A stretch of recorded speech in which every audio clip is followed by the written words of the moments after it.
Assalamualaikum warahmatullahi wabarakatuh.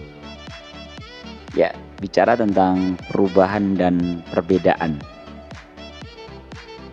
Eee, ada satu buku karya Yusuf Maulana, penulis Jogja, judulnya Berjamaah Lagi Walau Tak Serumah, dengan, refleksinya Nismata ya. Ini buku yang menarik, terbit, bulan Februari tahun 2019, berisikan tentang perbedaan-perbedaan, pergerakan dakwah di dunia sebenarnya ya, nggak cuma di Indonesia karena ada beberapa diulas tentang pergerakan dakwah di belahan Turki dan Timur Tengah ya, sekitar situ.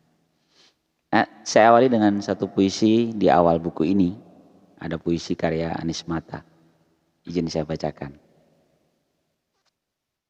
Keluarlah saudaraku, karya Anies Mata. Saudaraku, kau tahu bencana datang lagi. Porak lagi negeri ini. Hilang sudah selera orang-orang untuk mengharap. Sementara jiwa nelangsa itu sudah sedari lama berbaris-baris memanggil-manggil.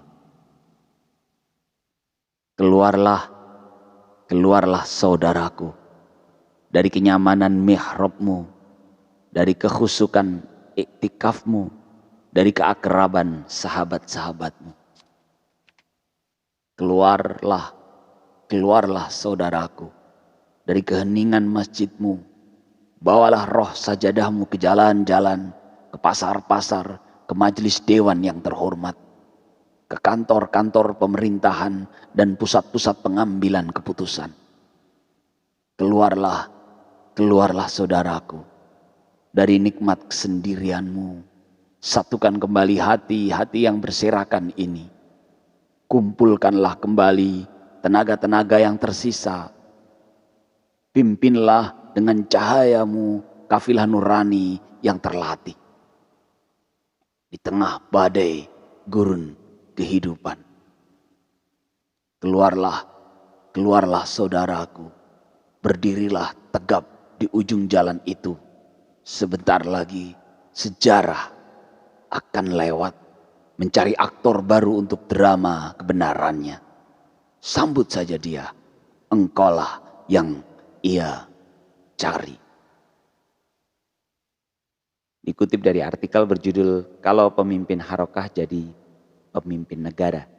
Terbit, dimuat di Hidayatullah edisi 3 bulan Juli 2003. Sudah lama sebenarnya, ditulis oleh Ustadz Anies Mata di tahun 2003 tentang bagaimana para pelaku dakwah itu terjebak dalam mihrabnya, dalam kungkungan organisasinya, terlupa bahwa PR besarnya ada di luar sana, PR besarnya ada di jalan-jalan, PR besarnya ada di gedung dewan, PR besarnya ada di ruang-ruang pengambilan keputusan, PR besarnya ada di birokrasi pemerintahan, yang sebenarnya kalau tidak diambil alih, tidak diluruskan, tidak dibereskan, maka pekerjaan para penyeru dakwah itu tanda petik bisa dibilang sia-sia karena dia menyeru tentang kebaikan sementara di pengambilan keputusan tidak ada penertiban, sehingga ini menarik sekali ya, dan kita keluar ke jalan raya. Dan di buku ini diceritakan beberapa konflik-konflik internal yang sebenarnya kalau bicara tentang perubahan itu kan ada teori itu ya. Teori tesis, antitesis, lalu sintesis gitu ya. Teori perubahan. Jadi tesis di-challenge oleh antitesis, antitesis lalu sintesis. Jadi sebenarnya di setiap satu tema besar itu selalu ada cara berpikir yang berbeda gitu. Lalu tapi jangan sampai berhenti di situ saja. Karena kalau berhenti dari tesis dan antitesis, sebenarnya kita sedang bicara tentang konflik. Betul ya?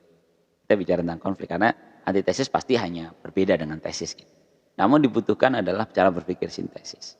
Sintesis ini adalah cara berpikir bagaimana mensintesakan, mensinergikan perbedaan-perbedaan itu. Sehingga ilmu tentang perbedaan ini rasanya yang perlu kembali kita perdalam, kita pelajari. Mungkin seperti kitabnya Yusuf Qaradawi dengan fikih ikhtilafnya ya. Karena memang sebenarnya perbedaan itu selalu ada dan sekarang yang kita harus pahami adalah bagaimana cara menyikapi perbedaan. Dan sepertinya ini yang masih PR besar kita ya. Kita selalu terjebak dalam isu-isu pembelahan, isu apapun selalu begitu. Pembelahan sehingga kita mudah sekali melakukan kontra saja tanpa dilanjutkan dan dalam bagaimana mensintesakan perbedaan itu. Ya, PR besar kita bersama, semoga kita lebih bijak ya. Sebenarnya di kitab-kitab klasik sudah banyak sekali ya membahas tentang hal ini gitu, tentang ikhtilaf ini. Bagaimana kita kembali membuka kitab lama, kita renungkan kembali bahwa sebenarnya ini sudah sering dibaca oleh para ulama-ulama terdahulu potensi masalah ini dan sayangnya selalu berulang gitu ya. Apalagi ketika melibatkan otoritas, kekuasaan yang kuat sehingga sayang sekali ketika harus terjadi pertumpahan darah atas perbedaan. Ya. Semoga sebelum itu kita mulai dari yang kecil dulu. Kalau ada pertanyaan, "Alah Mas, caranya gimana?" Caranya adalah sering-sering ngopi ya. Majelis kopi itu adalah di sini dibahas nih, bisakah kita lebih elegan dan santun dalam perbedaan? Sebagaimana kita mesti harus mencicipi nikmatnya kopi, sementara kawan setia kita lebih fanatik pada teh ataupun coklat.